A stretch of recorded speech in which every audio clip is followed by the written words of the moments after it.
ராஜாக்களின் 2ஆம் புஸ்தகம் 22வது அதிகாரம். யோசியா ராஜாவாகிற போது 8 வயதாயிருந்து 31 வருஷம் எருசலேமில் அரசாண்டான்.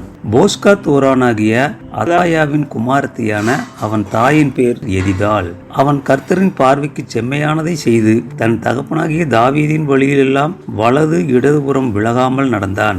ராஜாவாகிய யோசியாவின் 18ஆம் வருஷத்திலே ராஜா மெசுல்லாமின் குமாரனாகிய அத்சலியாவின் மகன் சாப்பான் என்னும் சம்பிரதியை கர்த்தரின் ஆலயத்துக்கு அனுப்பி, நீ பிரதான ஆசாரியனாகிய இல்கியாவினிடத்தில் போய் கர்த்தருடைய ஆலயத்துக்கு கொண்டு வரப்பட்டதும் வாசல் காக்கிறவர்கள் ஜனத்தின் கையிலே வாங்கப்பட்டதுமான பணத்தை அவன் தொகை பார்த்து பிற்பாடு அவர்கள் அதை கர்த்தருடைய ஆலயத்தின் வேலையை விசாரிக்கிறவர்கள் கையிலே கொடுத்து, அவர்கள் அதை கர்த்தரின் ஆலயத்தை பழுது பார்க்கிறதற்காக அதில் இருக்கிற வேலைக்காரராகிய தச்சருக்கும் சிற்பாசாரிகளுக்கும் கொற்றருக்கும் ஆலயத்தை பழுது பார்க்கும்படி வேண்டிய மரங்களையும் வெட்டின கற்களையும் வாங்குகிறதுக்கும் செலவழிக்க வேண்டும்.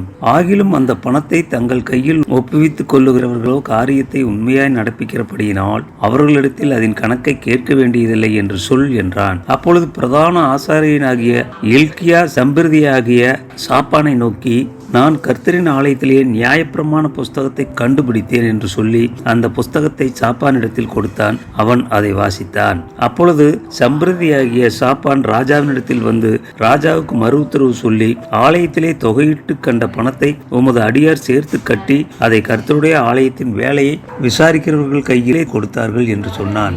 சம்பிரதியாகிய சாப்பான் பின்னையும் ராஜாவை நோக்கி, ஆசாரியனாகிய இல்கியா என்னிடத்தில் ஒரு புஸ்தகத்தை கொடுத்தான் என்று அறிவித்து அதை ராஜாவுக்கு முன்பாக வாசித்தான். ராஜா நியாயப்பிரமாண புஸ்தகத்தின் வார்த்தைகளை கேட்டபோது தன் வஸ்திரங்களை கிழித்து கொண்டு ஆசாரியனாகிய இல்கியாவுக்கும் சாப்பானின் குமாரனாகிய ஆகிகாமுக்கும் மிகாயாவின் குமாரனாகிய அக்போருக்கும் சம்பிரதியாகிய சாப்பானுக்கும் ராஜாவின் ஊழியக்காரனாகிய அசாயாவுக்கும் ராஜா கட்டளையிட்டது, கண்டெடுக்கப்பட்ட இந்த புஸ்தகத்தின் வார்த்தைகள் நிமித்தம் நீங்கள் போய் எனக்காகவும் ஜனத்திற்காகவும் யோதாவனத்திற்காகவும் கர்த்தரிடத்தில் விசாரிங்கள். நமக்காக எழுதியிருக்கிற எல்லாவற்றின்படியையும் செய்ய நம்முடைய பிதாக்கள் இந்த புஸ்தகத்தின் வார்த்தைகளுக்கு செவிகொடாதபடியினால் நம்மேல் பற்றி எறிந்த கர்த்தருடைய உக்கிரம் பெரியது என்றான். அப்பொழுது ஆசாரியனாகிய இல்கியாவும் அகிகாமும் அக்போரும் சாப்பானும் ஆசாயாவும் அர்காச்சின் குமாரனாகிய திக்வாவின் மகனான சல்லும் என்னும் வஸ்திரசாலை விசாரிப்புக்காரன் மனைவியாகிய உல்தாள் என்னும் தீர்க்கதரிசியானவளிடத்திற்கு போய்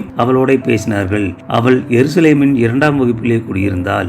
அவள் அவர்களை நோக்கி, உங்களை என்னிடத்தில் அனுப்பினவரிடத்தில் நீங்கள் போய் இஸ்ரவேலின் தேவனாகிய கர்த்தர் உரைக்கிறது என்னவென்றால், இதோ யூதாவின் ராஜா வாசித்த புஸ்தகத்தின் வார்த்தைகளிலெல்லாம் காட்டியிருக்கிற பொல்லாப்பை நான் இந்த ஸ்தலத்தின் மேலும் அதன் குடிகளின் மேலும் வரப்பண்ணுவேன். அவர்கள் என்னை விட்டு தங்கள் கைகளின் கிரியைகள் எல்லாவற்றிலும் எனக்கு கோபம் உண்டாக்க வேறே தேவர்களுக்கு தூபம் காட்டினபடியினால் என் உக்கிரம் இந்த ஸ்தலத்தின் மேல் பற்றி எரியும்.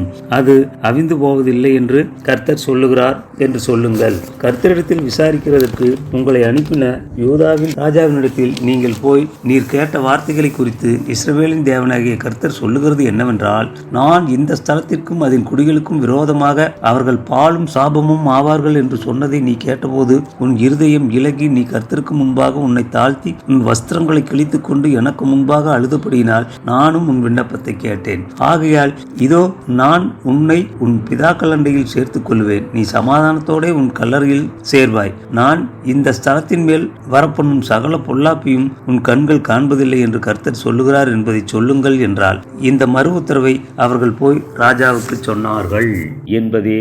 ஆமேன்.